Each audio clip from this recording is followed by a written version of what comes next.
Hoy nos adentramos en uno de los relatos más influyentes de la literatura universal, Los crímenes de la calle Morgue, de Edgar Allan Poe. Publicado en 1841, este cuento no solo es una historia de misterio, sino el nacimiento del género policial moderno. Aquí aparece por primera vez el detective analítico C. Auguste Dupin, un personaje que resolverá un crimen aparentemente imposible mediante la pura lógica y el poder de la observación. Un doble asesinato en una habitación cerrada por dentro. Testigos que escuchan voces que nadie logra identificar. Una brutalidad que desconcierta incluso a la policía de París.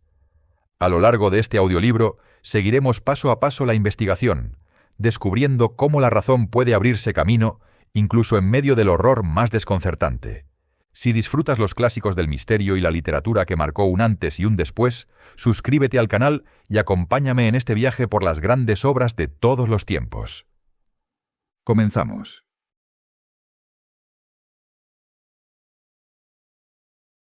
Los crímenes de la calle Morgue, por Edgar Allan Poe. ¿Cuál era el canto de las sirenas o qué nombre tomó Aquiles cuando se escondió entre las mujeres? Aunque cuestiones difíciles no están fuera de toda conjetura. Sir Thomas Browne. Las facultades mentales definidas como las analíticas son en sí mismas muy poco susceptibles de análisis. Las apreciamos únicamente en sus efectos. Sabemos de ellas, entre otras cosas, que son siempre para su poseedor, cuando las posee de una manera poco ordinaria, una fuente de vivísimos placeres. Así como el hombre fuerte se regocija en ejercicios que llamen sus músculos a la acción, el analista goza con esa actividad moral que desembrolla. Encuentra gusto hasta en las más triviales ocupaciones que pongan en juego su talento. Ama los enigmas, acertijos, jeroglíficos, exhibiendo en las soluciones de cada uno un grado de penetración que parece sobrenatural al vulgo. Sus resultados, obtenidos por la verdadera alma y esencia del método, tienen, a la verdad, todo el aspecto de la intuición. La facultad de resolución es probablemente muy vigorizada por los estudios matemáticos, y en particular por la importante rama de ellos, que injustamente y solo por sus retrógradas operaciones ha sido llamada como por excelencia análisis. Pues calcular no es analizar. Un jugador de ajedrez, por ejemplo, hace muy bien lo uno sin lo otro. Se sigue de eso que el juego de ajedrez, en sus efectos sobre el espíritu, está erróneamente apreciado. No estoy escribiendo un tratado, sino un simple prefacio sobre una narración singular. Y estas son observaciones hechas a la ligera. Tendré, sin embargo, ocasión de mostrar que el alto poder del intelecto reflexivo es más decididamente y mejor ocupado por el humilde juego de damas que por toda la primorosa frivolidad del ajedrez. En este último, en que las piezas tienen diferentes y caprichosos movimientos, con varios y variables valores, lo que es únicamente complejo, es tomado, error muy general, por profundo. La atención es puesta poderosamente en juego. Si se debilita un instante, se comete una torpeza y las resultas son una pérdida o una derrota. Siendo los movimientos posibles no solamente múltiples sino complicados, las probabilidades de tales torpezas son muchas, y en 9 casos sobre 10 es el más concentrado y no el más perspicaz el que gana. En las damas, al contrario, donde los movimientos son únicos y tienen poca variación, donde las probabilidades de la inadvertencia se hallan disminuidas, y la simple atención dejada comparativamente sin empleo, todas las ventajas que obtiene cada parte son obtenidas por la más grande penetración. Para cesar en abstracciones, supongamos una partida de damas en que las piezas están reducidas a 4, por lo que naturalmente no debe esperarse ninguna torpeza. Es obvio que aquí la victoria puede ser decidida, siendo los jugadores de la misma fuerza, solamente por un movimiento hábil, resultado de algún gran esfuerzo de la inteligencia. Desprovisto de los recursos vulgares, el analista entra en el espíritu de su adversario, se identifica con él, y frecuentemente ve de una sola ojeada el único método, algunas veces absurdamente simple, por el que puede seducirlo a errar o precipitarlo a calcular mal. El whist ha sido largo tiempo citado por su influencia sobre lo que se llama poder calculador, y se han conocido hombres de la más notable inteligencia que parecían tomar una indecible delicia en él, evitando el ajedrez como un juego frívolo. Sin duda, no hay nada de naturaleza similar que ocupe más fuertemente la facultad del análisis. El mejor jugador de ajedrez de la cristiandad puede ser poco más que el mejor jugador de ajedrez. Pero perfección en el whist implica capacidad para salir bien en cualquiera de las más importantes empresas en que el talento lucha con el talento. Cuando digo perfección, entiendo esa perfección en el juego que incluye conocimiento de todas las fuentes de que pueden derivar ventajas legítimas. Estas son no solo diversas, sino multiformes, y existen frecuentemente entre profundidades de pensamiento inaccesibles a la comprensión común. Observar bien es recordar distintamente. Y bajo ese punto de vista, el jugador de ajedrez que sea atento obtendrá éxitos en el whist, pues que las reglas de Hoyle, basadas en el simple mecanismo del juego, son fácil y generalmente comprendidas. Así, tener una memoria retentiva y proceder por el del libro son puntos comúnmente mirados como la suma total del buen juego. Pero es en las cuestiones fuera de los límites de la simple regla, donde se manifiesta el talento del analista. Hace en silencio una multitud de observaciones y deducciones. Lo mismo, quizá, hacen sus adversarios, y la diferencia en la extensión del informe obtenido reposa, no tanto sobre la validez de la deducción como sobre la cualidad de la observación. El conocimiento necesario es el de lo que se observa. Nuestro jugador no se ciñe absolutamente a un punto, y no porque el juego es el objeto, debe rechazar deducciones de las cosas externas al juego. Examina el aspecto de su compañero, comparándolo cuidadosamente con el de cada uno de sus adversarios. Considera el modo de juntar las cartas que tiene cada mano, contando a menudo, triunfo por triunfo y honor por honor, al través de las ojeadas que los poseedores lanzan sobre cada carta. Nota cada variación del rostro, así que el juego progresa, recogiendo un fondo de pensamientos, de las diferencias en la expresión de la certidumbre, de la sorpresa, del triunfo o de la pena.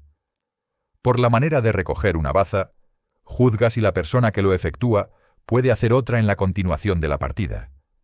Reconoce lo que se juega fingidamente, en el aire con que es arrojado el naipe sobre la mesa. Una palabra casual o inadvertida, una carta que se cae o se da vuelta por casualidad, con el acompañamiento de ansiedad o indiferencia en la mirada, al ocultarla. El recuento de las bazas, con el orden de su arreglo, embarazo, excitación, vehemencia o trepidación.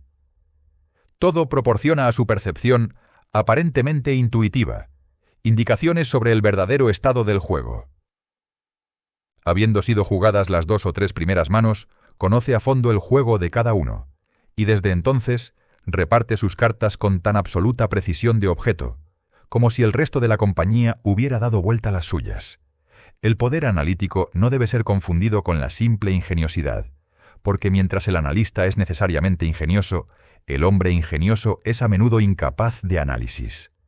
El poder de combinación o constructividad, por el cual se manifiesta generalmente la ingeniosidad, y al que los frenólogos, están equivocados, según creo, han asignado un órgano aparte, suponiéndolo una facultad primitiva, ha sido visto tan a menudo en gentes cuyo intelecto estaba cercano del idiotismo, que ha motivado discusiones entre los que escriben sobre moral. Entre la ingeniosidad y la aptitud analítica existe una diferencia mucho más grande, a la verdad, que entre la imagen y la imaginación, pero de un carácter estrictamente análogo. Se encontrará, en fin, que el ingenioso es siempre imaginativo, y el verdadero imaginativo no es nunca otra cosa que un analista. La narración siguiente parecerá a los lectores un comentario luminoso de las proposiciones ya avanzadas. Residiendo en París durante la primavera y parte del verano hice conocimiento con un señor C. Augusto Dupin. Este joven caballero era de una excelente familia, de una ilustre familia, para decir la verdad, pero por una serie de sucesos desagradables, había sido reducido a tal pobreza que la energía de su carácter sucumbió bajo ella, y cesó de agitarse en el mundo o de cuidar de la recuperación de su fortuna. Por amabilidad de sus acreedores, quedaba todavía en su poder una pequeña parte de su patrimonio, y con la renta que le daba podía, por medio de una economía rigurosa, procurarse lo necesario para la vida sin inquietarse por sus superfluidades. Los libros, sin embargo, eran su sola lujuria, y eso en París se obtiene fácilmente. Nuestro primer encuentro fue en una oscura librería de la calle Montmartre, donde la casualidad de encontrarnos buscando el mismo rarísimo y notable volumen nos llevó a una íntima amistad. Nos vimos siempre de más en más. Me interesó profundamente su pequeña historia de familia, que me narró con todo ese candor a que se abandona un francés siempre que el simple yo es el tema. Fui grandemente sorprendido, además, por la vasta extensión de sus lecturas, y sobre todo, sentí mi alma prendada por el extravagante fervor y la vivida frescura de su imaginación. Buscando en París los objetos que necesitaba entonces, comprendí que la sociedad de un hombre semejante sería, para mí, un tesoro inapreciable, y este sentimiento se lo confié francamente a él mismo. Fue, por último, decidido que viviríamos juntos durante mi permanencia en la ciudad, y como mis humanas circunstancias eran muy poco menos embarazosas que las de él mismo, me fue permitido arrendar y amueblar en un estilo conforme a la fantástica melancolía de nuestro carácter, una grotesca y extravagante casa desierta hacía mucho tiempo, gracias a supersticiones que no quisimos averiguar. Estaba situada en una solitaria porción del Boulevard Saint-Germain. Si la rutina de nuestra vida en aquel lugar hubiera sido conocida del mundo, se nos habría considerado como locos, aunque quizá como locos de inocente naturaleza. Nuestro aislamiento era completo. No admitíamos visitas. La localidad de nuestro retiro había sido ocultada como un secreto por mis antiguos compañeros, y hacía muchos años que Dupin había cesado de conocer o ser conocido de París. Existíamos entre nosotros solamente. Había un capricho en la imaginación de mi amigo, pues ¿de qué otra manera podré llamarlo? Era apasionado de la noche por ella misma, y en esta extravagancia, como en todas las otras, caí pacíficamente, resignándome a sus desordenados caprichos con un perfecto abandono. La negra divinidad no podía habitar siempre con nosotros, pero la falsificábamos. Al primer albor de la mañana, cerrábamos los macizos postigos de nuestra vieja casucha, encendíamos un par de bujías que, fuertemente perfumadas, arrojaban una luz débil y lúgubre. Con ayuda de esto, sumergíamos nuestras almas en los sueños leyendo, escribiendo o conversando, hasta que éramos avisados por el reloj del advenimiento de la verdadera oscuridad. Entonces salíamos a la calle, del brazo, continuando los tópicos del día, vagando por todas partes hasta una hora avanzada, buscando entre las luces y sombras de la populosa ciudad, esa multitud de excitantes mentales que la tranquila observación no puede procurar. En aquella época no podía menos de notar y admirar, aun cuando su rica idealidad me hubiera preparado a esperarlo, una habilidad analítica peculiar en Dupin. Parecía experimentar, además, una vivísima delicia en esos ejercicios, aunque no en su ostentación, y no vacila en confesar el placer que así podía procurarse. Se jactaba conmigo, con una sonrisita de satisfacción, de que muchos hombres tenían para él ventanas en sus pechos, y acostumbraba dar a tales acciones pruebas inmediatas y sorprendentes de su íntimo conocimiento de mí mismo. Su aspecto, en esos momentos, era frío y abstraído. Sus ojos carecían de expresión, mientras su voz, habitualmente de tenor, subía hasta un tiple que hubiera parecido petulancia a no haber sido por la gravedad y la entera claridad de la enunciación.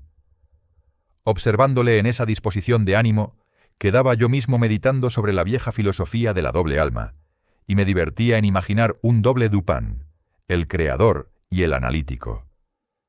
No se debe suponer, de lo que acabo de decir, que estoy detallando un misterio o valorizando alguna novela. Lo que he descrito acerca del francés era simplemente el resultado de una inteligencia excitada o acaso enferma. Pero un ejemplo hará comprender mejor el carácter de sus observaciones en esa época. Andábamos vagando una noche por una sucia calle en los alrededores del Palacio Real. Estando ambos aparentemente ocupados con algún pensamiento, ninguno había hablado una palabra durante un cuarto de hora, cuando menos. De repente, Dupin interrumpió el silencio. «Es un jovencito», dijo.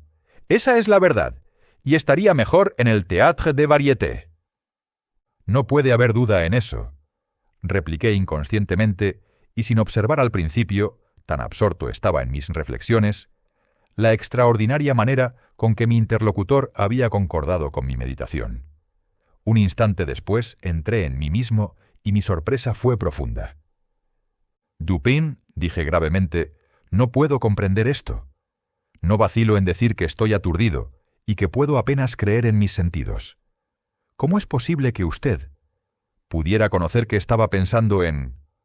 Aquí me detuve, para confirmarme en si realmente conocía mi pensamiento.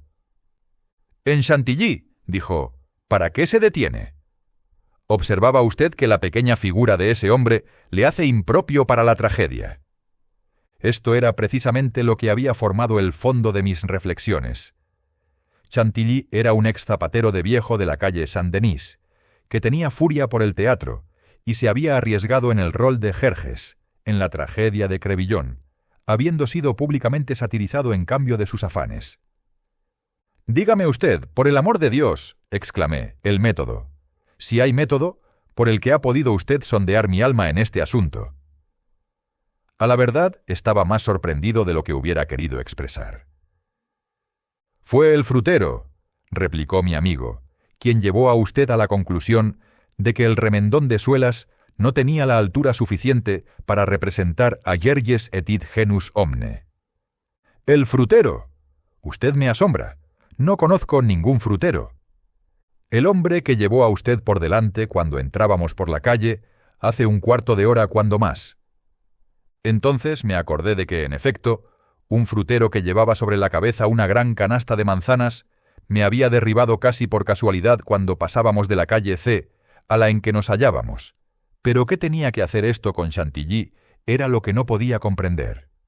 No había una partícula de charlatanería en Dupin. «Explicaré a usted», dijo, «y para que pueda comprender claramente, repasaremos primero el curso de sus meditaciones, desde el momento en que hablé a usted, hasta el del encuentro con el frutero en cuestión. Los más grandes eslabones de la cadena están en esta posición: Chantilly, Orión, Dr. Nichols, Epicuro, la estereotomía, las piedras, el frutero. Hay pocas personas que en algunos períodos de su vida no se hayan divertido en rastrear los medios por los cuales han llegado a ciertas conclusiones. La ocupación es a menudo llena de interés, y el que la intenta por la vez primera se sorprende de la ilimitada distancia e incoherencia que parece haber entre el punto de partida y el de llegada. Cuán grande fue mi aturdimiento cuando oí hablar al francés de aquella manera, y cuando no pude dejar de conocer que había dicho la verdad. Él continuó. «Habíamos estado hablando de caballos, si recuerdo bien, justamente al salir de la calle C. Fue el último objeto de nuestra discusión. Cuando cruzábamos la calle, un frutero con una gran canasta sobre la cabeza pasó precipitadamente y arrojó a usted sobre una pila de adoquines amontonada en un sitio en que el camino está en compostura. Pisó usted sobre uno de los fragmentos movibles, resbaló, se torció ligeramente el tobillo, apareció irritado o caprichoso, murmuró unas pocas palabras, se volvió para mirar la pila y prosiguió en silencio su camino. No estaba particularmente atento a lo que hizo usted, pero la observación ha llegado a ser para mí una especie de necesidad. Siguió usted con la vista baja, mirando con una expresión petulante las cavidades y huellas del pavimento, de manera que vi que todavía estaba usted, pensando en las piedras, hasta que alcanzamos la pequeña alameda llamada Lamartine, que ha sido empedrada por vía de experimento con trozos de madera. Aquí su aspecto se despejó, y percibiendo que sus labios se movían, no tuve duda que murmuraba usted la palabra estereotomía, muy afectadamente aplicada a esa especie de empedrado. Conocí que no podía usted decirse a sí mismo estereotomía sin ser llevado a pensar en los átomos, y por consecuencia en las teorías de Epicuro. Y como cuando discutimos este tópico no hace mucho, observé a usted. Con qué singularidad y con qué poca conciencia las vagas conjeturas de ese noble griego, habían sido confirmadas por la última cosmografía de las nebulosas, comprendí que no podría usted dejar de mirar la gran nebulosa Orión, y esperé que usted lo hiciera. Así fue, y me aseguré entonces de que había seguido perfectamente su pensamiento. Ahora bien, en esa amarga burla que apareció en el museo de ayer sobre Chantilly, el satírico, haciendo algunas tontas alusiones al cambio de nombre del zapatero al calzar el coturno, citó una frase latina sobre la que hemos conversado a menudo. Quiero hablar del verso, perdidit antiquum litera prima sonum. Había dicho a usted que se refería a Orión, escrito antiguamente Urión, y por cierta acrimonia que se mezcló a esa explicación, estaba seguro que usted no la había olvidado. Era claro, por consiguiente, que no dejaría de combinar las ideas. Orión y Chantilly. Que las combinó usted entonces, lo vi por el carácter de la sonrisa que entreabrió sus labios. Pensaba usted en la inmolación del pobre zapatero. Había usted caminado, hasta entonces, con la cabeza baja, y vi que de repente se enderezaba usted. Cuanto podía. Estaba seguro que reflexionaba usted en la pequeña talla de Chantilly. En este punto interrumpí su meditación, diciendo que a la verdad era un ser muy pequeño y que estaría mejor en el Théâtre des Variétés. Poco tiempo después de esto, estábamos examinando una edición nocturna de la Gazette des Tribunaux, cuando las siguientes líneas atrajeron nuestra atención. Extraños asesinatos. Esta mañana, hacia las 3, los habitantes del cuartel San Roque fueron despertados por una sucesión de terribles gritos, que provenían, aparentemente, del cuarto piso de la calle Morgue, conocida como ocupada únicamente por una señora L'Espanaye y su hija Camila L'Espanaye.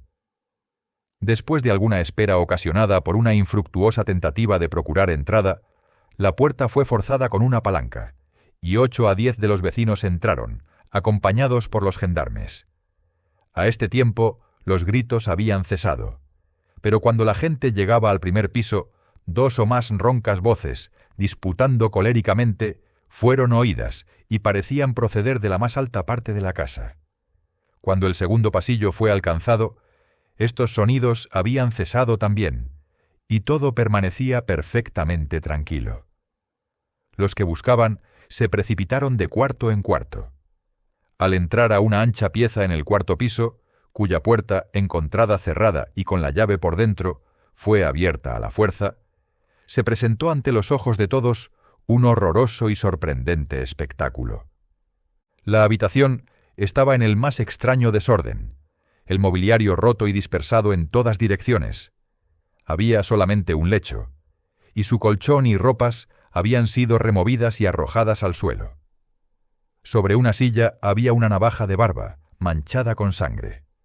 En el suelo estaban 2 o 3 mechones de cabellos humanos, grises también, salpicados de sangre y pareciendo haber sido arrancados de raíz.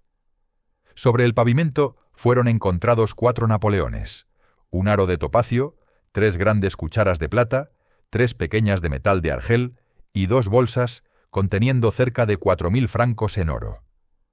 Los cajones de un escritorio, que estaba en un rincón, se hallaron abiertos y habían sido aparentemente saqueados, aunque muchos objetos se encontraban todavía en ellos. Un pequeño cofre de acero fue hallado bajo las ropas del lecho, no bajo la cama. Estaba abierto, con la llave aún en la cerradura. No contenía más que algunas viejas cartas y otros papeles insignificantes. De la señora L'Espanaye ninguna huella fue vista aquí, pero habiendo sido observada una gran cantidad de hollín en el atrio, se buscó en la chimenea y, horrible, el cuerpo de la hija, con la cabeza para abajo, fue sacado de adentro. Había sido llevado hasta una considerable distancia, por la estrecha abertura. El cadáver estaba caliente. Después de examinarlo, fueron notadas muchas escoriaciones, ocasionadas indudablemente por la violencia con que había sido introducido y sacado de la chimenea. Sobre el rostro tenía hondos arañazos, y en la garganta negras magulladuras y profundas huellas de dedos, como si la muerte hubiera sido ocasionada por estrangulamiento. Después de una perfecta investigación de cada parte de la casa, sin descubrir más nada, los vecinos llegaron a un pequeño patio empedrado en el interior de ella, donde yacía el cadáver de la vieja señora, con la garganta tan enteramente cortada que al intentar levantarlo cayó la cabeza al suelo. El cuerpo, lo mismo que la cabeza, estaba espantosamente mutilado. Esta última de tal manera que apenas se podía reconocer en ella algo de humano. Para descubrir este horrible misterio no hay, creemos, el más pequeño dato. La edición del siguiente día agregaba: la tragedia de la calle Morgue. Un gran número de individuos han declarado en este extraordinario y horrible asunto, pero sin embargo nada ha podido arrojar luz sobre él. Damos a continuación todos los testimonios recogidos. Paulina Dubourg, lavandera, depone que conoce a las dos víctimas, hace 3 años, habiendo lavado para ellas durante ese tiempo. La vieja señora y su hija parecían en buenas relaciones, y amarse mucho entre sí. Eran excelentes pagadoras. No puede hablar respecto a sus modos y medios de vida. Cree que la señora L. decía la buena ventura para vivir. Era reputada como poseedora de algunos ahorros. Nunca encontró personas en la casa cuando fue a buscar o llevar ropa. Está segura que no tenían sirviente. Parecía no haber muebles en ninguna parte de la casa, excepto en el 4º piso. Pedro Moreau, vendedor de tabaco, depone que ha tenido costumbre de vender pequeñas cantidades de tabaco y rapé a la señora L'Espanaye durante cerca de 4 años. Ha nacido en la vecindad y vivido siempre en ella. La víctima y su hija han ocupado la casa en que fueron encontrados los cadáveres durante más de 6 años. Estuvo últimamente arrendada por un joyero, quien subalquilaba los cuartos altos a varias personas. El edificio era de propiedad de la señora L'Espanaye. Se disgustó con el locatario por los daños que le hacía en la casa, y se mudó en ella, rehusando alquilar los pisos sobrantes. La vieja señora chocheaba. El testigo ha visto a la hija unas 5 o 6 veces durante los 6 años. Las dos vivían excesivamente retiradas. Eran reputadas como personas de dinero. Ha oído decir entre los vecinos que la señora L'Espanaye decía la buena ventura. No lo cree. No había visto jamás a nadie entrar a la casa, excepto a la vieja señora y su hija, el portero 1 o 2 veces, y un médico 8 o 10 ocasiones. Muchas otras personas, vecinos, declaran de acuerdo. Ninguno ha hablado como amigo de la casa. No se sabe si hay algunos parientes vivos de la señora L'Espanaye y su hija. Los postigos de las ventanas del frente eran abiertos rara vez. Los de las interiores estaban siempre cerrados, con excepción de los de la gran pieza del fondo, 4º piso. La casa era muy buena, no muy vieja. Isidoro Muset, gendarme, depone que fue llamado a la casa hacia las 3 de la mañana y encontró unas 20 o 30 personas en la puerta de la calle, tratando de entrar. La forzó, al último, con una bayoneta, y no con una palanca. Tuvo poca dificultad en abrirla, a causa de ser una puerta doble o de 2 batientes, y no estar cerrada con pasador, ni abajo ni arriba. Los gritos fueron continuos hasta que se forzó la puerta, y entonces cesaron repentinamente. Parecían gritos de una persona o personas, en su última agonía. No eran cortos y precipitados, sino prolongados y fuertes. El testigo subió las escaleras. Habiendo alcanzado el 1er piso, oyó 2 voces en fuerte y agria disputa. La una gruesa, la otra mucho más aguda, una voz muy extraña. Pudo distinguir algunas palabras dichas por la primera. Era voz de un francés. Está seguro que no era voz de una mujer. Pudo oír las expresiones sacré y diable. La voz aguda era de algún extranjero. No pudo asegurarse de si era una voz de hombre o de mujer. No logró saber lo que decía, pero cree que hablaba en español. Enrique Duval, un vecino, platero de oficio, depone que fue uno de los que primero entraron a la casa. Corrobora el testimonio de Muset en todo. Inmediatamente que forzaron la entrada, volvieron a cerrar la puerta para no dejar penetrar la multitud. Este testigo cree que la voz aguda era de un italiano. Está cierto que no era la de francés. No puede asegurar que era una voz de hombre. Puede haber sido de una mujer. Conocía a la señora L. y su hija. Está seguro que la voz aguda no era la de ninguna de las 2 víctimas. Odenheimer, hostelero. Este testigo se ofreció voluntariamente. No hablando francés, fue examinado por medio de un intérprete. Ha nacido en Ámsterdam. Pasaba por la casa al tiempo de los gritos. Duraron algunos minutos, probablemente 10. Eran prolongados y fuertes, terribles y aflictivos. Corrobora los datos de los demás con una sola excepción.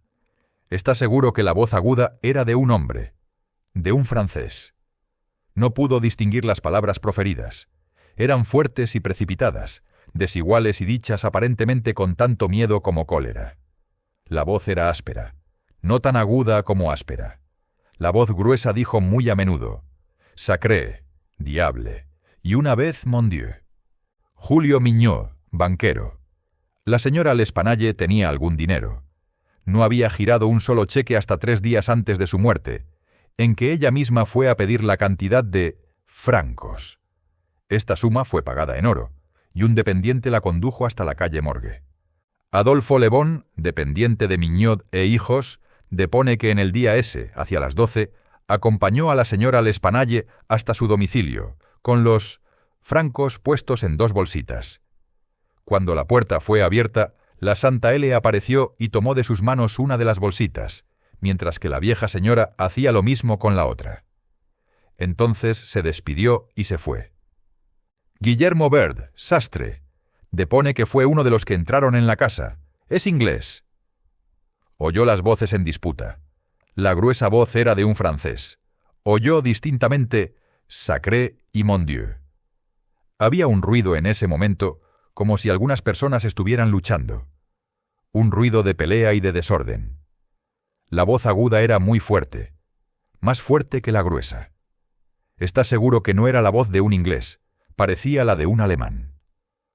4 de los testigos nombrados más arriba fueron vueltos a llamar, y depusieron que la puerta del cuarto en que fue encontrada la Santa L estaba cerrada por dentro cuando llegaron a ella. Todo se hallaba en perfecto silencio. Después que fue forzada la puerta, no se vio ninguna persona. Las ventanas del cuarto del fondo, como las del de enfrente, estaban cerradas y fuertemente sujetas por dentro. La puerta que conduce del cuarto de enfrente al corredor se encontraba cerrada, con la llave en el lado interno. Un cuartito, situado en el frente de la casa, en el último piso, fue hallado abierto con la puerta entornada. Todo fue cuidadosamente reconocido y registrado. Desollinadores fueron enviados a recorrer las chimeneas. Una trampa que da al techo estaba clavada y asegurada.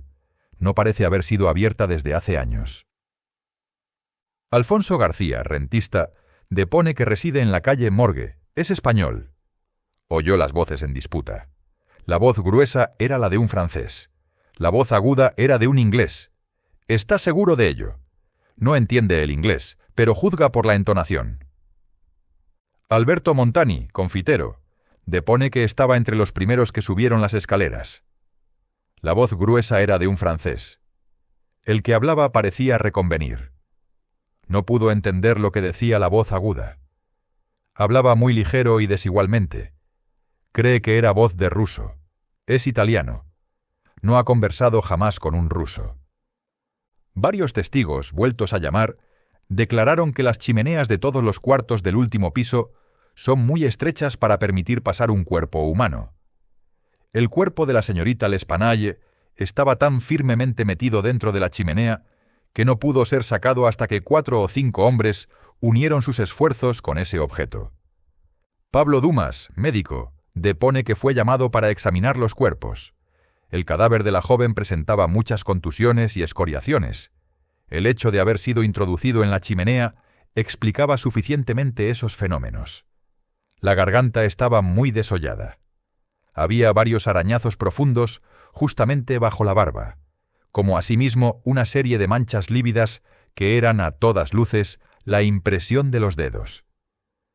En la opinión de Dumas, la señorita L'Espanaye ha sido ahogada por una o varias personas desconocidas. El cuerpo de la madre se hallaba horriblemente mutilado.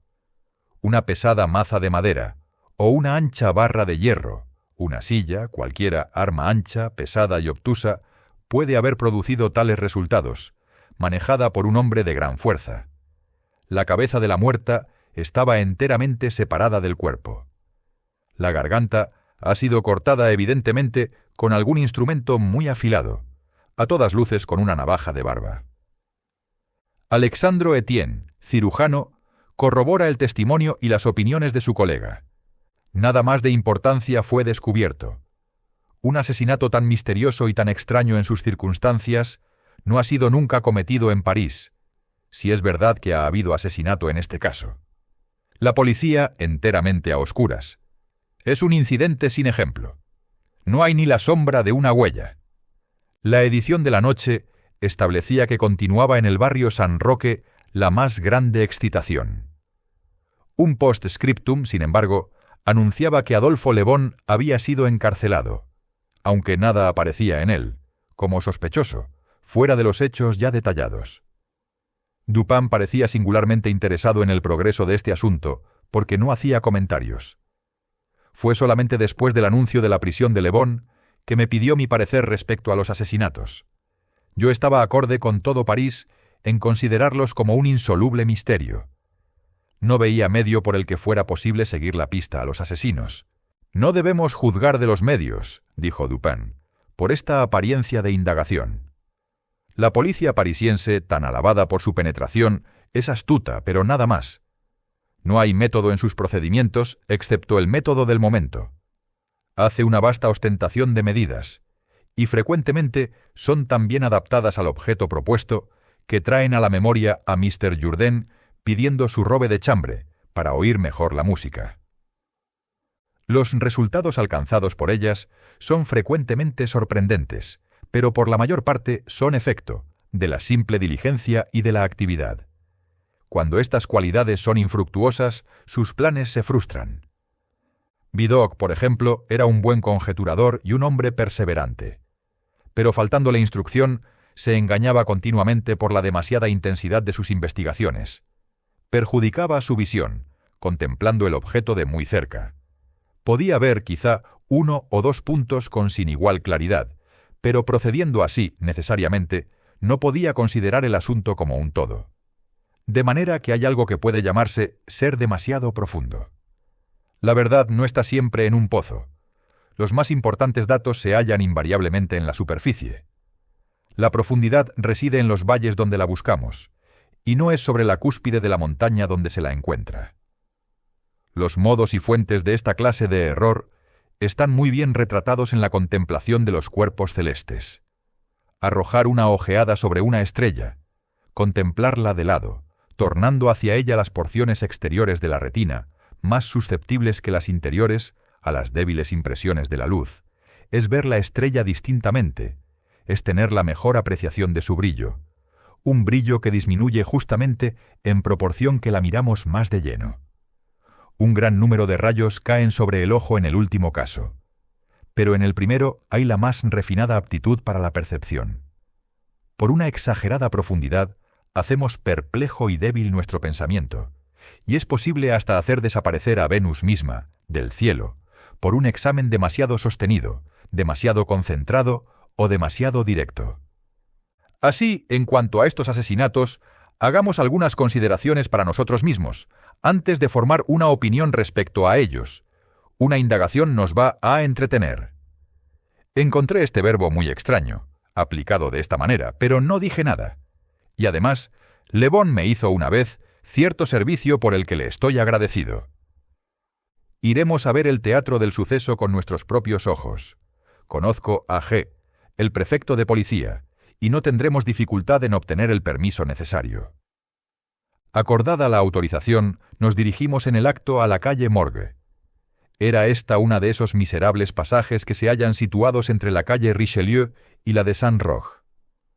Al oscurecer llegamos a ella, porque el barrio está a una gran distancia de aquel en que residíamos. La casa fue inmediatamente encontrada, porque había aún muchísimas personas mirando los postigos cerrados, con una tonta curiosidad, desde la otra acera de la calle. Era una casa como ordinariamente son las de París, con una entrada, en uno de cuyos lados había una garita con cristales, y vidrio movible en la ventana, indicando una loge de concierge. Antes de entrar, remontamos la calle, dimos vuelta por una alameda y entonces, volviendo otra vez, pasamos por los fondos de la casa. Dupin, mientras, examinaba toda la vecindad, lo mismo que la casa, con una minuciosidad para la que no podía yo encontrar objeto. Volviendo sobre nuestros pasos, llegamos de nuevo hasta el frente del edificio, llamamos, y habiendo mostrado nuestras credenciales, fuimos admitidos por los agentes de servicio. Subimos las escaleras y penetramos al cuarto donde había sido encontrado el cuerpo de la señorita L'Espanaye, y donde permanecían aún los dos cadáveres. El desorden del cuarto continuaba, como se acostumbra en tales casos. No vi nada que no hubiera sido constatado por la Gazette des Tribunaux. Dupin examinó todo, hasta los cuerpos de las víctimas. Después fuimos a los otros cuartos y al patio. Un gendarme nos acompañaba por todas partes. Aquel examen nos ocupó hasta la noche, en que nos fuimos. En el camino hasta casa, mi compañero se detuvo por un momento en la oficina de un diario. He dicho que los caprichos de mi amigo eran múltiples y que je le ménages. Para esta frase no hay ninguna equivalente en inglés. Fue su humor abandonar toda conversación respecto al asesinato, hasta cerca de las 12 del día siguiente. Entonces me preguntó repentinamente si no había observado algo de singular en el teatro del asesinato. Había no sé qué en su manera de dar énfasis a la palabra singular que me hizo estremecer sin que comprendiera el motivo.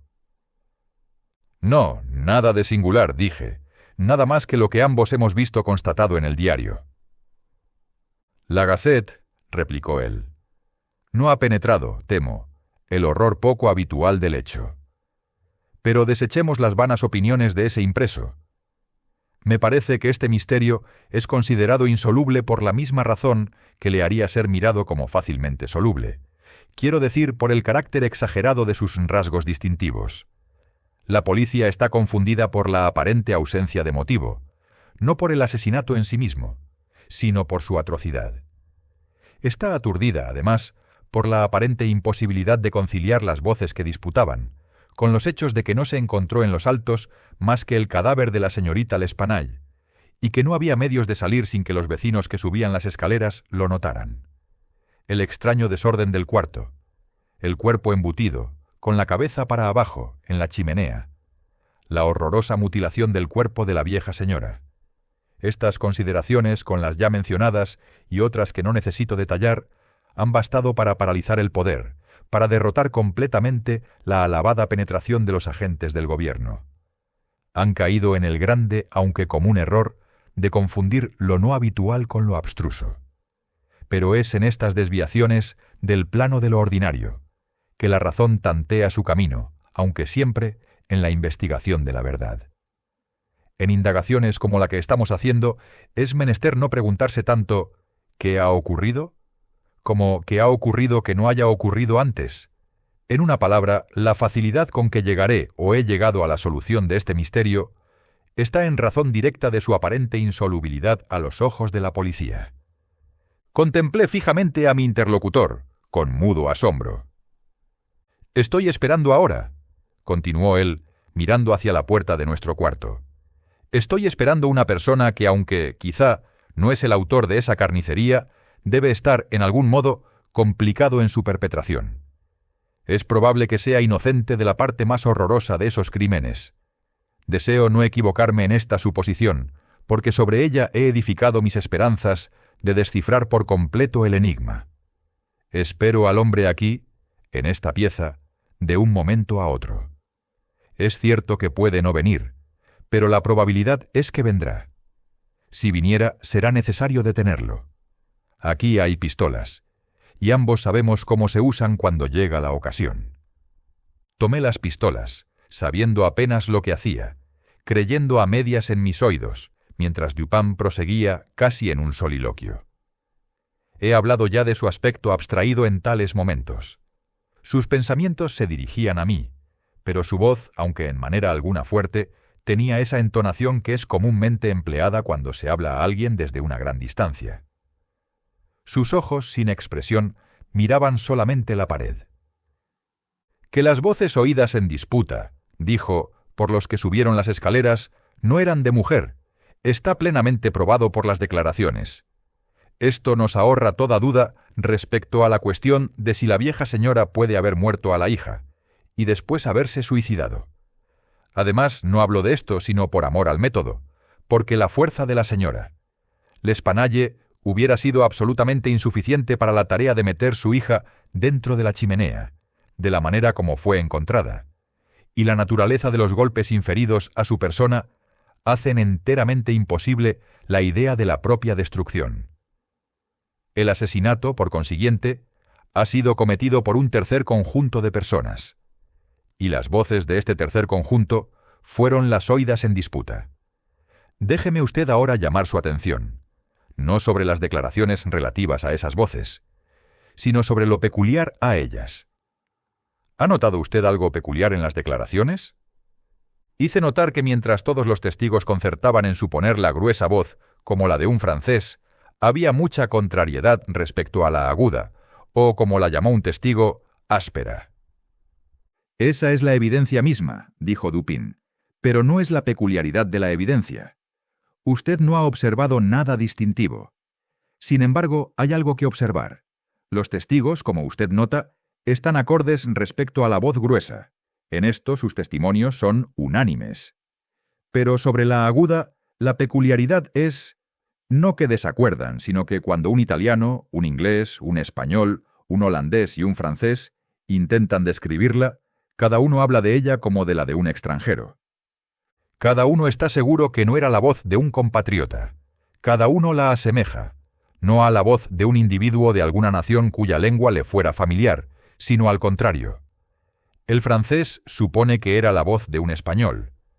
Habría entendido algunas palabras si hubiera conocido el castellano. El holandés mantiene que era la de un francés, pero encontramos constatado que, no entendiendo el francés, este testigo fue examinado por medio de un intérprete. El inglés piensa que era la voz de un alemán y no entiende alemán. El español está seguro que era la de un inglés, pero juzga por la entonación únicamente, pues no conoce el inglés.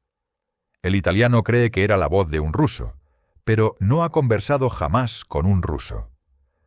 Un segundo francés difiere, además, con el primero, y es positivo para él que la voz era de un italiano. Pero no conociendo esa lengua está, como el español, convencido por la entonación.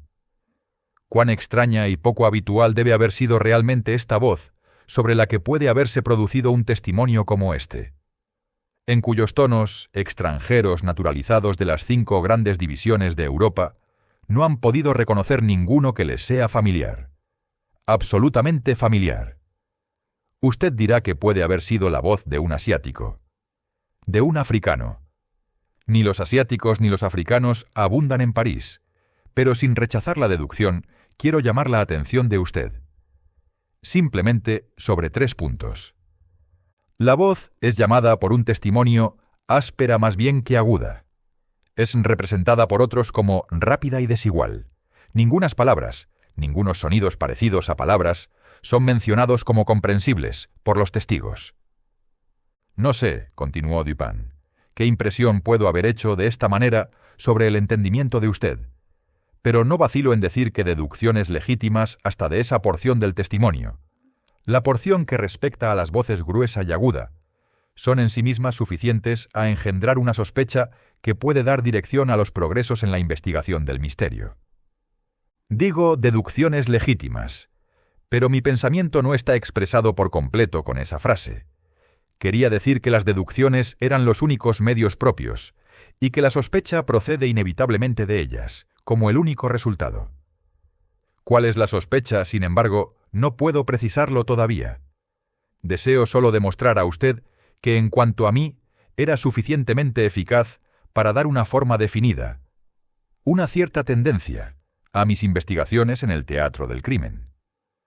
Transportémonos ahora, imaginativamente, a ese teatro. ¿Qué buscaremos primero en él? Los medios de salida empleados por los asesinos. No es demasiado decir que ninguno de nosotros cree en intervenciones sobrenaturales.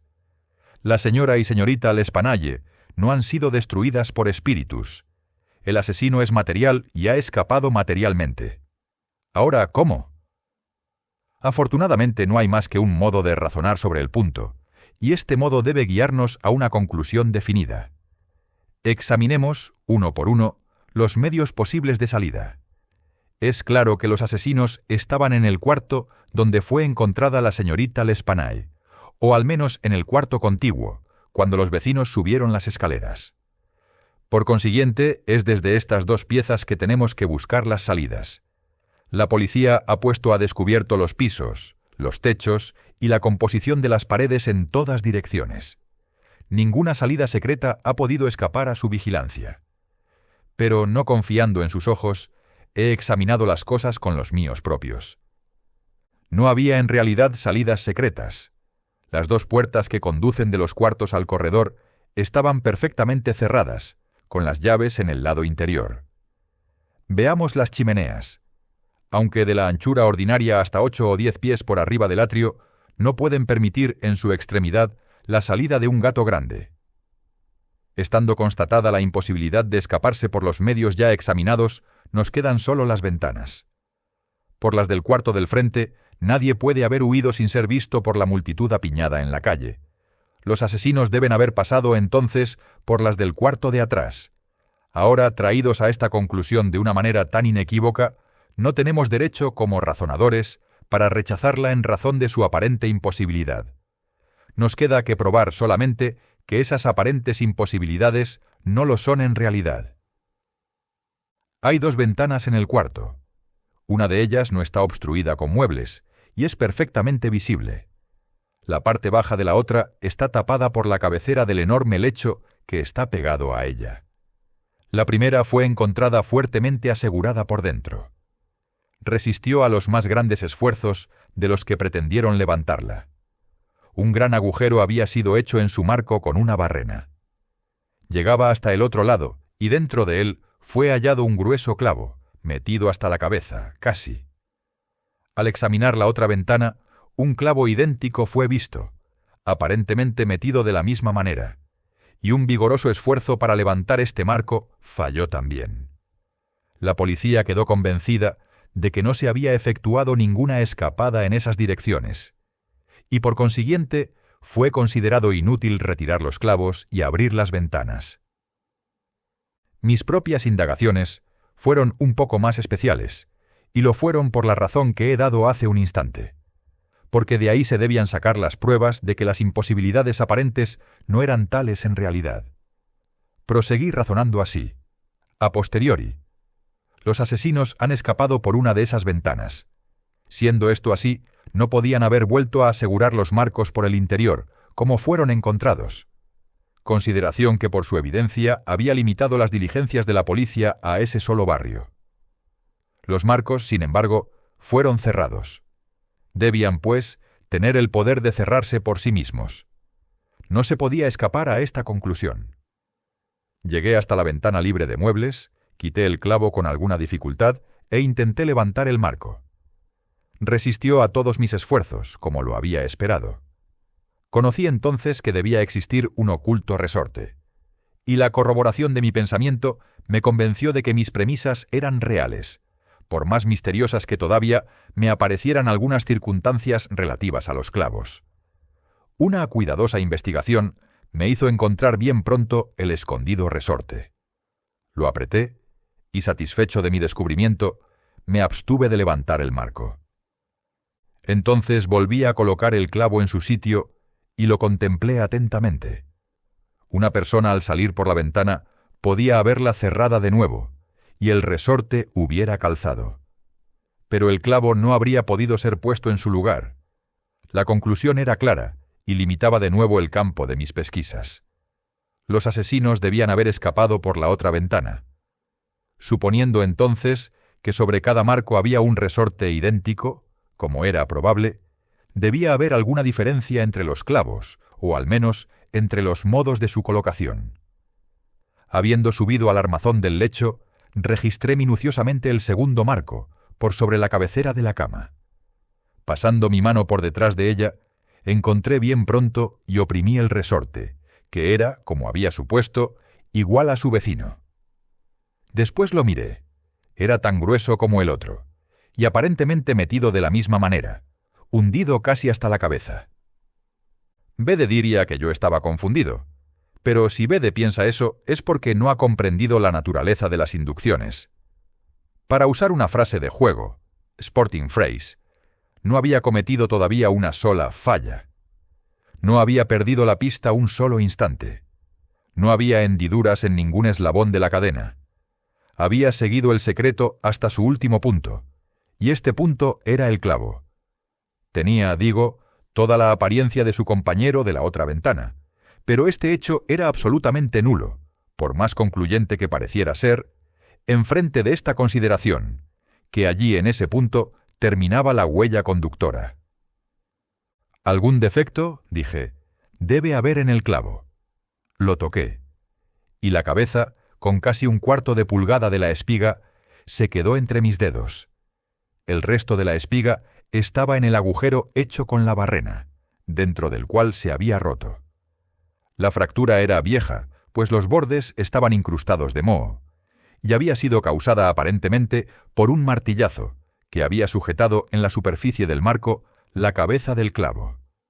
Coloqué cuidadosamente la cabeza en el agujero de donde la había extraído, y la semblanza con un clavo entero fue completa. La rajadura era invisible. Apretando el resorte, levanté poco a poco el marco, algunas pulgadas. La cabeza del clavo se levantó con él, permaneciendo firme en su lecho. Cerré la ventana y el clavo volvió a aparecer como si estuviera entero.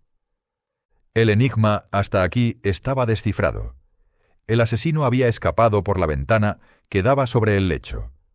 Cayendo por sí misma después de su salida, o quizá cerrada a propósito, había sido asegurada por el resorte, y fue la retención de este resorte el que la policía había equivocado con la del clavo, siendo así consideradas inútiles las investigaciones ulteriores. Seguiría la cuestión de saber cómo había descendido. Sobre este punto había quedado satisfecho con el paseo que di con usted. Alrededor del edificio, cerca de 5 pies y medio más abajo de la ventana, hay una cadena de pararrayos. Desde allí hubiera sido imposible para cualquiera el alcanzar solo al alféizar. Observé, sin embargo, que los postigos del cuarto piso eran de esa clase especial llamados ferrades por los carpinteros parisienses, una clase raramente empleada en nuestros días, pero que pueden verse a menudo en las viejas casas de Lyon y de Bordeaux. Son de la forma de una puerta ordinaria, de una batiente, no de dos, excepto en esto. En la mitad inferior están enrejados con alambre, ofreciendo así un excelente asidero para los manos. En el caso presente, estos postigos son de 3 pies y medio de ancho. Cuando los vimos desde los fondos de la casa, estaban los dos entreabiertos, es decir, haciendo ángulo recto con la pared. Es probable que la policía, lo mismo que yo, examinara la parte trasera de la casa. Pero si es así, mirando esos ferrades en la línea de su anchura, como debe haberlo hecho, no percibió la gran anchura misma, o, en todo caso, no la tomó en la debida consideración. Estando convencida de que ninguna salida podía haberse efectuado por ese lado, debe haber hecho en él un examen muy ligero. Era claro para mí, sin embargo, que el postigo perteneciente a la ventana A que daba a la cabecera del lecho podía, si se le abría enteramente a lo largo de la pared, alcanzar hasta 2 pies de la cadena del pararrayos. Era también evidente que por medio de un extraño grado de actividad y valor se podía haber efectuado una entrada por la ventana, desde el pararrayos. Alcanzando a la distancia de 2 pies y medio, supongo el postigo abierto en toda su extensión, un ladrón podía haber encontrado un firme asidero en el enrejado de que hablé antes. Abandonando su punto de apoyo, el pararrayos, asegurando sus pies contra la pared y largándose intrépidamente desde allí, podía haber atraído el postigo hasta cerrarlo, y si imaginamos la ventana abierta en ese momento, podía hasta haber llegado al interior del cuarto. Quiero que usted recuerde especialmente que he hablado de un extraño grado de actividad, como requisito para el éxito en tan aventurada como difícil acción. Es mi designio mostrar a usted, primero, que es posible que la cosa se haya llevado a cabo, y segundo, y principalmente, deseo hacer comprender a usted el extraordinario, el sobrenatural carácter de la agilidad con que debe haberse ejecutado la ascensión.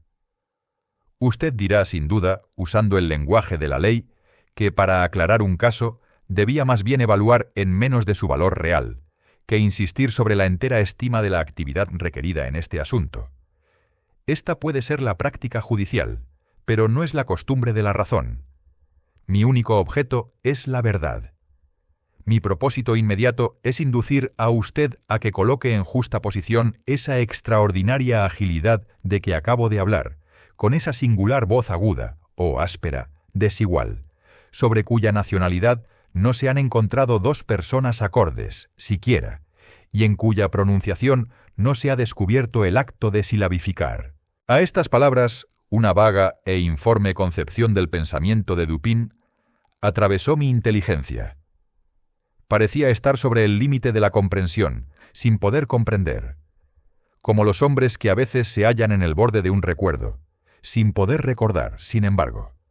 Mi amigo prosiguió.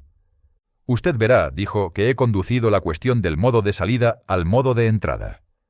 Era mi intención demostrar que ambas fueron efectuadas de la misma manera y por el mismo punto. Volvamos ahora al interior del cuarto. Examinemos atentamente sus circunstancias. Los cajones de la cómoda, se ha dicho, han sido saqueados, aunque muchos objetos de toilette permanecían todavía en ellos. La conclusión sacada de esto es absurda. Es una simple conjetura, tonta, necia y nada más. ¿Cómo podemos saber que los objetos encontrados en los cajones no eran todos los contenidos en ellos? La señora L'Espanaye y su hija hacían una vida excesivamente retirada, no veían a nadie, salían raras veces, no tenían para qué cambiar de adornos a cada rato. Los que han sido hallados eran, además, de tan buena calidad como los que podían poseer esas señoras. Si un ladrón hubiera llevado algunos, ¿por qué no llevar los mejores? ¿Por qué no llevar todos? En una palabra, ¿por qué abandonar 4.000 francos en oro para embarazarse con un atado de ropa? El oro fue abandonado. Casi toda la suma mencionada por el señor Mignot, el banquero, fue recogida en sacos sobre el pavimento.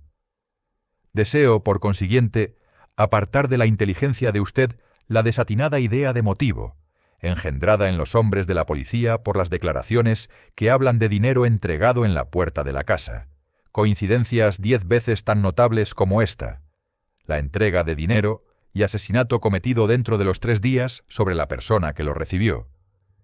Vemos sucederse todos los días de nuestra vida, sin atraer ni momentáneamente nuestra atención.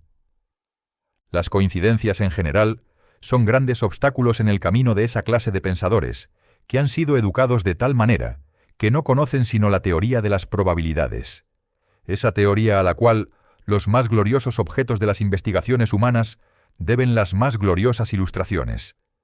En el presente caso, si el oro hubiera desaparecido, el hecho de su entrega 3 días antes habría importado algo más que una coincidencia. Podía haber corroborado la idea de motivo. Pero bajo la circunstancia real del caso, si podemos suponer al oro el motivo de este crimen, debemos también imaginar al perpetrador tan vacilante como un idiota, para haber abandonado su oro y su motivo, todo junto. Guardando ahora firmemente en el cerebro los puntos hacia que he llevado la atención de usted, esa voz especial, esa extraña agilidad y esa sorprendente ausencia de motivo, en un asesinato tan singularmente atroz como este, examinemos el crimen en sí mismo. Aquí hay una mujer estrangulada por la fuerza de las manos y metida en una chimenea, con la cabeza para abajo. Ordinariamente los asesinos no emplean medios semejantes para matar, todavía menos ocultan así los cadáveres. En la manera de introducir el cuerpo en la chimenea, usted admitirá que hay algo excesivamente exagerado, algo irreconciliable con lo natural de las acciones humanas, hasta cuando suponemos a los autores los más depravados de los hombres. Piense usted, además, cuán grande debe haber sido la fuerza del que metió el cuerpo en la chimenea tan violentamente que muchas personas juntas bastaron apenas para sacarlo. Volvamos ahora hacia las otras pruebas de esa fuerza extraordinaria. En el suelo había espesos mechones, muy espesos mechones, de cabello humano. Habían sido arrancados de raíz.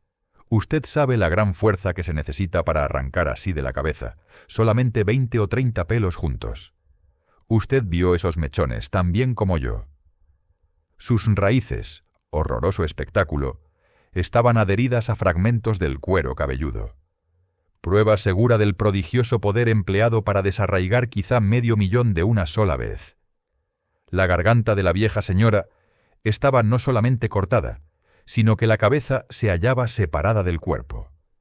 El instrumento era una simple navaja. Deseo que considere usted también la brutal ferocidad de estos crímenes. De las magulladuras de la señora L'Espanaye no hablo. El señor Dumas y su excelente colega, el señor Etienne, han declarado que eran infligidas por algún instrumento obtuso, y hasta ahí esos caballeros no se han equivocado. El instrumento obtuso es claramente la piedra del pavimento del patio, sobre la que ha caído la víctima desde la ventana próxima al lecho. Esta idea, por más simple que pueda parecer ahora, ha escapado a la policía por la misma razón que le escapó la anchura de los postigos, porque a causa de la presencia de los clavos, su percepción estaba herméticamente cerrada a la posibilidad de que las ventanas hubieran sido abiertas jamás.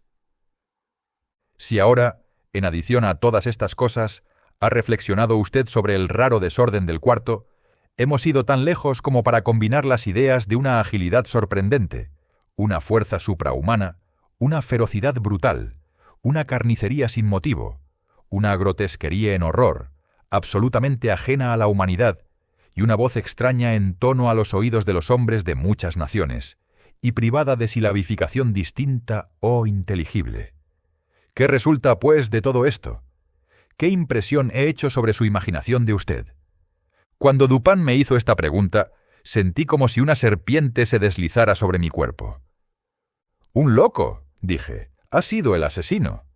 Algún maníaco furioso escapado de una maison de santé de la vecindad». «De algunos puntos de vista», replicó, «la idea de usted es aceptable. Pero las voces de los locos, hasta en sus horribles paroxismos, no se parecen a esa voz especial oída en los altos. Los locos son de alguna nación, y su lenguaje, por incoherentes que sean sus palabras, tiene siempre la coherencia de la silabificación. Además, el cabello de un loco no es como el que tengo en mis manos. Saqué estos 4 o 5 pelos de entre los rígidos dedos de la señora L'Espanaye. Dígame usted su opinión ahora». «Dupin», dije completamente enervado, «este pelo es de lo más extraño. Este no es pelo humano». «No he asegurado que lo sea», dijo él, «pero antes de decidirnos sobre este punto, deseo que examine usted el pequeño esbozo que he hecho aquí sobre este papel. Es un facsímile dibujado de lo que ha sido descrito en una parte de las declaraciones como negras magulladuras y profundas impresiones de los dedos de una mano sobre la garganta de la señorita L'Espanaye, y en otra, por los señores Dumas y Etienne, como serie de lívidas manchas, evidentemente, señales de dedos. Usted percibirá, continuó mi amigo extendiendo el papel sobre la mesa delante de nosotros, que este dibujo da la idea de una firme y potente garra. No hay deslizamiento aparente. Cada dedo ha conservado, indudablemente hasta la muerte de la víctima, el horrible punto en que fue colocado desde el principio. Trate usted ahora de poner todos sus dedos al mismo tiempo en las respectivas marcas que hay aquí. Hice el ensayo en vano. «Evidentemente no es así como debemos sujetar a prueba este asunto», dijo Dupin. «El papel está extendido sobre una superficie plana, pero la garganta humana es cilíndrica. Aquí hay un trozo de leña, cuya circunferencia es, poco más o menos, la de la garganta. Enrolle usted el dibujo alrededor y hagamos el experimento de nuevo». Lo hice, pero la dificultad fue todavía más obvia. «Esta», dije, «no es la huella de una mano humana». «Lea usted ahora», replicó Dupin, «este pasaje de Cuvier. Era una descripción anatómica, minuciosa, del gran orangután leonado de las Islas Orientales.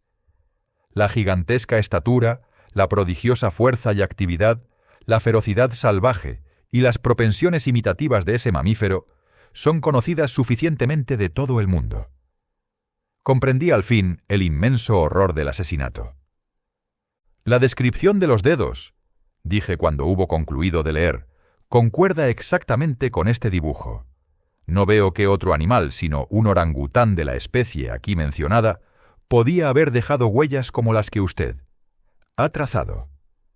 Este mechón de pelo leonado es, además, idéntico en carácter al de la bestia descrita por Cuvier.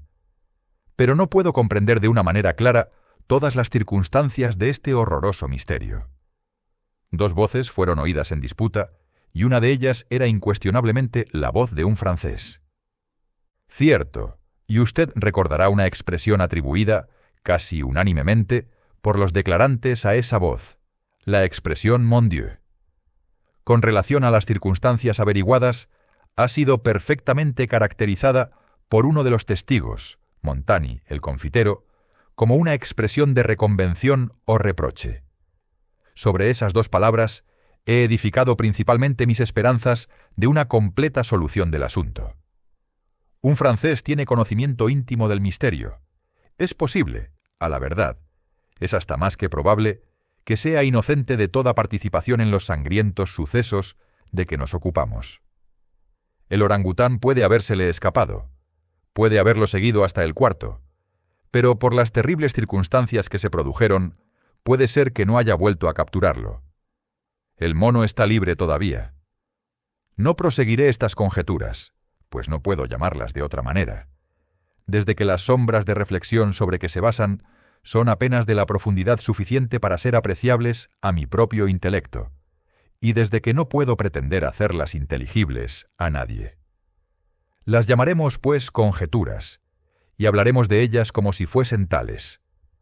Si el francés en cuestión es, como supongo, inocente de esa atrocidad, este aviso, que dejé anoche cuando volvíamos a casa en la oficina de Le Monde, un diario consagrado a los intereses marítimos, muy buscado por los marineros, le traerá hasta nuestra morada. Me tendió un papel y leí. Hallazgo. En el bosque de Boulogne, en la mañana del corriente, la mañana en que se cometió el crimen, muy temprano, fue encontrado un gran orangután leonado, de la especie de Borneo. El dueño de este animal, que se sabe ser un marinero perteneciente a un buque maltés, puede recobrarlo después de probar satisfactoriamente su derecho, pagando algunos gastos ocasionados por la captura y mantención. Acudir a la calle. Número. Faubourg Saint-Germain. Tercer piso. ¿Cómo ha sido posible, pregunté, que pueda usted saber que el dueño es un marinero perteneciente a un navío maltés? No lo sé, dijo Dupin. No estoy seguro de ello. Aquí tengo, sin embargo, un pequeño trozo de cinta, que por su forma y por su grasienta apariencia ha sido usado evidentemente para atar una de esas largas colas a que son tan aficionados los marineros. Además, este nudo es uno de los que pocos marineros saben hacer, y es peculiar a los malteses. Recogí esta cinta en lo bajo de la cadena del pararrayos. No puede haber pertenecido a ninguna de las asesinadas. Ahora, si después de todo, equivocado en mi inducción acerca de esta cinta, que el francés es un marinero perteneciente a un buque maltés, no he cometido ningún mal diciendo lo que he dicho en el aviso. Si me engaño, el francés supondrá simplemente que he sido engañado por algunas circunstancias que no querrá tomarse el trabajo de averiguar. Pero si tengo razón, hay un gran punto ganado. Sabedor, aunque inocente, del asesinato, el francés naturalmente vacilará sobre si responderá al aviso, sobre si reclamará el orangután. Razonará así: soy pobre, mi orangután es de un gran valor, para mis circunstancias es una fortuna. ¿Por qué iré a perderle por tontas aprensiones? Está ahí, en mis manos, puede decirse. Ha sido encontrado en el bosque de Boulogne, a una gran distancia del teatro de la carnicería. ¿Cómo podrá sospecharse jamás que una bestia sea la autora de esos asesinatos? La policía está a oscuras. No ha podido hallar la más pequeña huella. Aunque encontrasen alguna vez el rastro del animal, les sería imposible probarme que sé algo del asesinato, o encontrarme delito por ese conocimiento. Sobre todo, se me conoce. El que ha hecho el aviso me designa como el poseedor del animal. No estoy seguro sobre la extensión de sus datos a este respecto. Si dejara de reclamar tan valiosa propiedad, a la que se sabe tengo derechos, no conseguiré sino hacer sospechoso al animal. No es prudente atraer la atención ni sobre mí mismo, ni sobre la bestia. Contestaré el aviso, obtendré el orangután y lo guardaré hasta que este asunto sea olvidado. En este instante oímos pasos en la escalera. «Esté usted pronto», dijo Dupin. «Prepare las pistolas, pero ni las use ni las muestre hasta una señal mía». La puerta de la calle había sido dejada abierta, y el visitante había entrado, sin llamar, y subido algunos peldaños. Parecía vacilar. De repente lo oímos que se volvía. Dupin corrió a la puerta, cuando oímos que subía de nuevo. Esta vez no vaciló. Subió con decisión y llamó a la puerta de nuestro cuarto. «¿Entre usted?», dijo Dupin con un tono alegre y tranquilo. Entró un hombre. Era un marinero, evidentemente. Una alta, robusta y musculosa persona, con una expresión de salvaje atrevimiento, nada tranquilizador. Su rostro, muy quemado por el sol, tenía la mitad oculta por las patillas y el mustaxio. Llevaba consigo un formidable garrote de roble, pero parecía no tener más armas. Se inclinó torpemente y nos dio las buenas noches, con un acento francés, que aunque recordaba algo el de los naturales de Neufchâtel, indicaba suficientemente un origen parisiense. «Siéntese usted, amigo», dijo Dupin. «Supongo que ha venido usted por el orangután. Palabra de honor, casi envidio a usted la posesión de ese animal. Es notablemente hermoso, y sin duda de un gran valor. ¿Qué edad cree usted que tenga?». El marinero aspiró el aire, con el aspecto de un hombre relevado de alguna carga intolerable, y replicó con un tono tranquilo.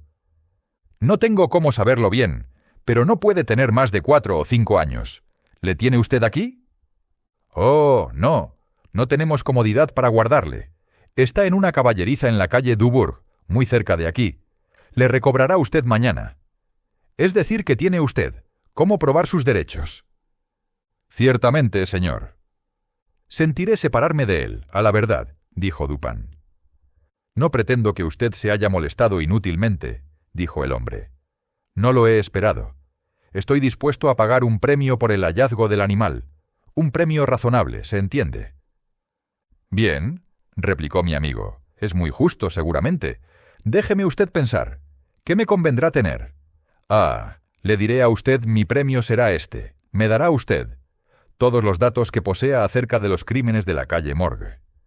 Dupin dijo estas últimas palabras en un tono muy alto y con mucha tranquilidad. Con la misma serenidad, fue hasta la puerta, la cerró y guardó la llave en su bolsillo. Sacó enseguida una pistola de su pecho y sin la menor violencia la puso sobre la mesa. El rostro del marinero se coloreó como si hubiera estado luchando con una sofocación. Se enderezó sobre sus pies repentinamente y empuñó su garrote. Pero un segundo después cayó en su asiento, temblando, y con la expresión de la muerte en su fisonomía. No habló ni una palabra. Le compadecía yo desde el fondo de mi corazón. «Amigo mío», dijo Dupin con voz bondadosa, «usted se alarma sin necesidad. No tenemos ninguna intención dañada. Empeño a usted mi honor de caballero y de francés, de que no pretendemos hacer a usted ningún mal. Sé perfectamente bien que usted es inocente de las atrocidades de la calle Morgue. Eso no quiere decir, sin embargo, que niegue que usted está algo complicado en ellas. De lo que acabo de decir, usted puede comprender que he tenido medios de información sobre este asunto, que no se habría usted imaginado jamás. La cuestión es esta, ahora. Usted no ha hecho nada que debiera ser ocultado. Nada, ciertamente, que le haga culpable. No se puede acusar a usted, ni siquiera de robo, habiendo podido robar con impunidad. Usted no tiene nada que ocultar. No hay razón de hacerlo. Por otro lado, está usted compelido por los principios del honor a confesar todo lo que sabe. Un hombre se halla preso, acusado del crimen cuyo perpetrador puede ser indicado por usted. El marinero había recobrado su presencia de ánimo, en gran parte, mientras que Dupin profería esas palabras, pero había desaparecido su aspecto de tranquilidad. «Que Dios me ayude», dijo después de una breve pausa. «Voy a decir a usted todo lo que sé sobre este asunto, aunque no espero que usted crea en la mitad de lo que diga. Sería un loco si lo hiciera. Sin embargo, soy inocente, y haré una sincera confesión aunque deba morir enseguida». Lo que nos narró fue en sustancia lo siguiente. había hecho últimamente un viaje al archipiélago indio. Unas cuantas personas se bajaron en Borneo con objeto de hacer una excursión por recreo en el interior del país. Entre ellas iba él. Junto con otro compañero, habían capturado al orangután. Habiendo muerto ese compañero, el animal llegó a ser de su exclusiva propiedad. Después de grandes dificultades, ocasionadas por la intratable ferocidad del cautivo durante el viaje de regreso, consiguió por último alojarlo convenientemente en su propia residencia en París, donde para no atraer la desagradable curiosidad de los vecinos, le escondió con cuidado durante algún tiempo, hasta que sanó de una herida en una mano, causada por una astilla de madera a bordo. Su última intención era venderlo. Volviendo a su casa de una francachela de marineros en la noche, más bien en la mañana del asesinato, encontró al animal en su propia alcoba, en la que había entrado violentamente por un pequeño gabinete en el cual, según se había creído, estaba sólidamente sujeto. Con una navaja de barba en la mano y enteramente lleno de jabón el rostro, se había sentado frente a un espejo y trataba de afeitarse, operación que había observado sin duda en su amo, espiándolo por la cerradura del gabinete en que estaba prisionero. Aterrado a la vista de un arma tan peligrosa en la posesión de animal tan feroz y tan capaz de servirse de ella, no había sabido qué hacer en los primeros momentos. Le había reducido siempre, hasta en sus más salvajes cóleras, por medio de un látigo, y acudió a él. Al ver el látigo, el orangután se arrojó de un salto a la puerta de la pieza, bajó las escaleras, y por una ventana infortunadamente abierta, ganó la calle. El francés lo siguió con desesperación. El mono, todavía con la navaja en la mano, se paraba de cuando en cuando para mirar para atrás y gesticular a su perseguidor, hasta que era casi alcanzado. Entonces volvía a disparar. De esta manera continuó la caza algún tiempo. Al pasar por una alameda, tras de la calle Morgue, la atención del fugitivo fue atraída por una luz que brillaba en la ventana de la habitación de la señora L'Espanaye, en el cuarto piso de su casa. Arrojándose sobre el edificio, percibió la cadena del pararrayos, trepó por ello con inconcebible agilidad, asió el postigo que estaba extendido enteramente sobre la pared, y balanceándose en él, fue a caer directamente sobre la cabecera del lecho. En todo esto no tardó ni un minuto. El postigo fue abierto de nuevo, de una patada por el orangután al entrar al cuarto. El marinero, mientras, estaba regocijado y al mismo tiempo perplejo. Tenía grandes esperanzas de volver a capturar al animal, pues casi no podía escapar de la trampa en que se había aventurado, excepto por la cadena del pararrayos, donde era fácil detenerlo. Por otro lado, había motivos de estar ansioso acerca de lo que podría hacer en la casa. Esta última reflexión hizo que se apresurara más aún en seguir al fugitivo. Una cadena de pararrayos es fácil camino, especialmente para un marinero, pero cuando llegó a la altura de la ventana, que quedaba lejos a su izquierda, tuvo que detenerse. Lo más que pudo hacer fue enderezarse hasta poder mirar en el interior del cuarto. Lo que vio entonces fue tan horroroso que faltó poco para que cayera. Fue entonces que se elevaron, en medio del silencio de la noche, los horribles gritos que sorprendieron en el sueño a los habitantes de la calle Morgue. La señora L'Espanaye y su hija, vestidas con sus trajes de dormir, habían estado ocupadas, aparentemente, en arreglar algunos papeles en el cofrecillo de hierro ya citado, y que había sido transportado al medio del cuarto. Estaba abierto, y su contenido en el suelo.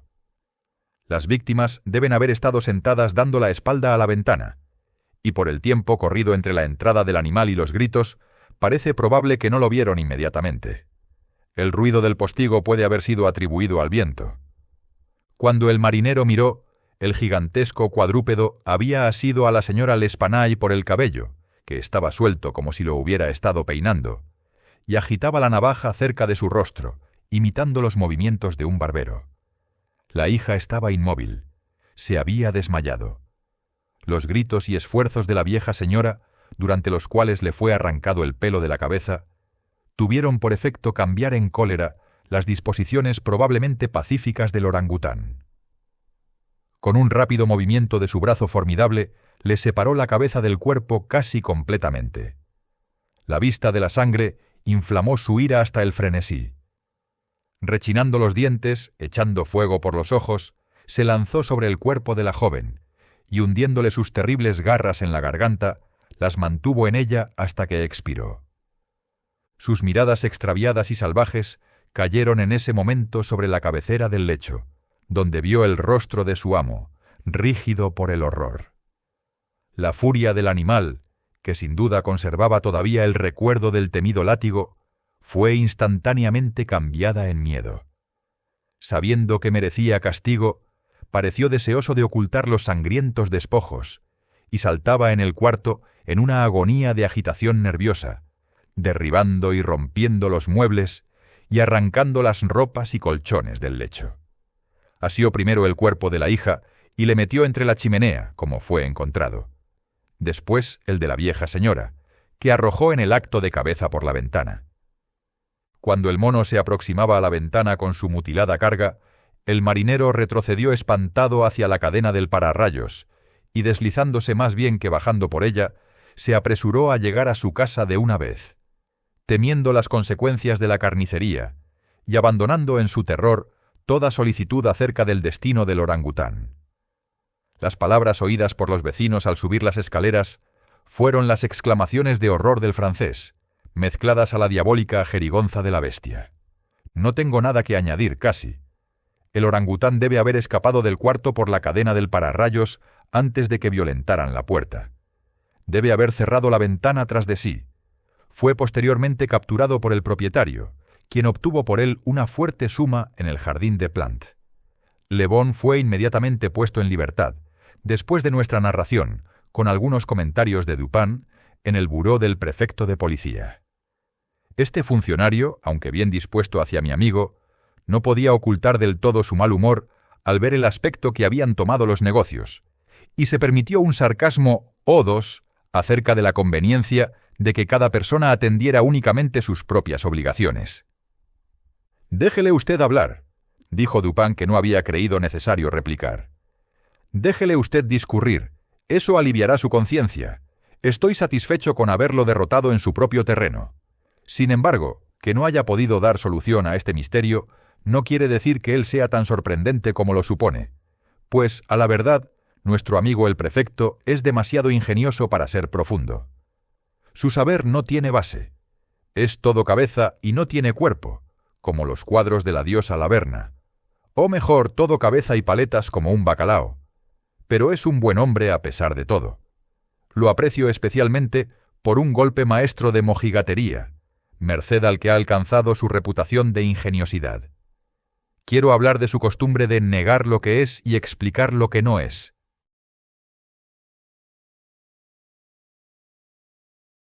Y así concluye Los crímenes de la calle Morgue, el relato que dio origen al detective moderno y cambió para siempre la literatura de misterio.